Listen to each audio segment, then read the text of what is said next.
Iran ने अमरीका नाल दोबारा मुज़ाकरात लई अपनी शर्तां विच नमी कर दी। अमरीकी अखबार का दावा वॉल स्ट्रीट जर्नल के मुताबिक ईरान ने अपना हॉर्मज़ खोलन नूं अमरीकी हमले रोकण ते नाकाबंदी खत्म करन तो मशरूत कर दिता। ईरान ने पाकिस्तान के जरिए अमरीका नूं 14 नुकाती तजवीज़ां भेजियां सन। पहले पाबंदियां विच नरमी, फिर जोहरी ते मिसाइल प्रोग्राम उत्ते गल होवेगी।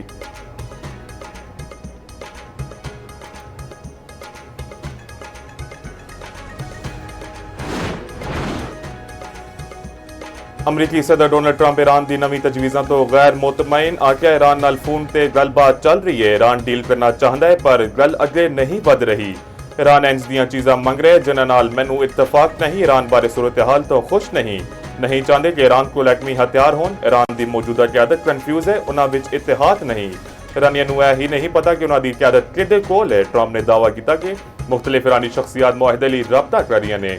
वाशिंगटन मुज़ाकरात लई मुनासिब फरीक की निशानदेही कर रहा है।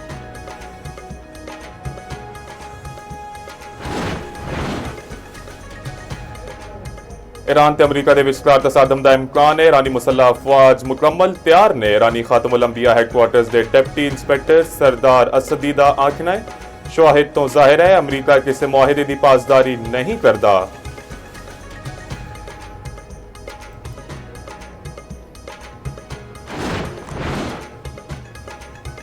तीन जजां के तबादले के बाद इस्लामाबाद हाई कोर्ट के जजां की सीनियोरिटी तब्दील। जस्टिस मोहसिन अख्तर ज्ञानी के ट्रांसफर के बाद जस्टिस सरदार एजाज इसहाक सीनियर प्योनी जज बन गए। नवे जजां की ट्रांसफर या तैनाती तक जस्टिस सरदार एजाज इसहाक चीफ जस्टिस के बाद सीनियर तरीन जज बन गए। इस्लामाबाद हाई कोर्ट में आइंदा हफ्ते केसां की समात लई नवा जजिस ड्यूटी रोस्टर जारी।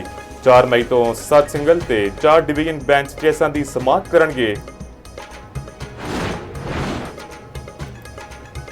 जनूबी वजीरिस्तान अंगूर अड्डा विच अफगान तालिबान की सिविल आबादी उत्ते गोलाबारी। कबायली अवाम दा शदीद गम गुस्से का इजहार। कबायली हमायदीन का आखना है हर महाज उत्ते वतन का दिफा करांगे, बुज़दिलाना कार्रवाई नाल मरूब नहीं होवांगे।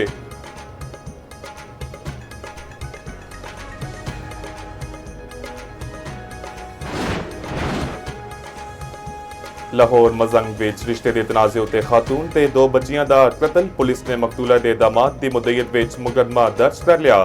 पुलिस के मुताबिक मकतूला ननकाना की रिहायशी ते बेवा सी। मुलजिम शाहिद ने मकतूला नूं फ्लैट किराए ते लैके दिता ते घर विच आना जाना सी। मुलजिम ने बेटी का रिश्ता मंगया ते खातून ने इनकार कर दिता। इनकार उत्ते इख्तलाफात पैदा हुए जिस दे बाद मुलजिम ने कदम चुकया। मुलजिम ने पिछली रात खातून ते 2 बच्चियों नूं कतल करके खुदकुशी कर ली।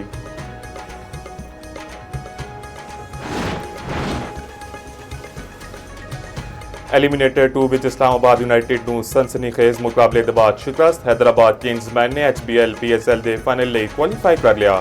हैदराबाद किंग्समैन के हुनैन शाह ने आखिरी ओवर विच बाजी पलट दी। 6 रन्स का दिफा करके टीम नूं ट्रॉफी की दौड़ विच शामिल रखा। किंग्समैन इस्लामाबाद यूनाइटेड के मुंह विचों फतह को लई HBL PSL 11 की ट्रॉफी कौन चुकेगा, फैसला कल। पेशावर ज़ल्मी ते हैदराबाद किंग्समैन विच जोरदार जोड़ पेगा। फाइनल तो पहले रंगारंग तकरीब भी होगी। नामवर फनकार तकरीब में जलवागर होंगे। मुमताज सियासी शख्सियात भी मदू। हैदराबाद किंग्समैन के फास्ट बॉलर मोहम्मद अली उत्ते मैच फीस का 10% जुर्माना। PCB के मुताबिक मोहम्मद अली नूं लेवल 1 की खिलाफ वर्जी उत्ते जुर्माना किया गया। मोहम्मद अली ने इस्लामाबाद यूनाइटेड के खिलाफ eliminator 2 which code of conduct की खिलाफ वर्जी की।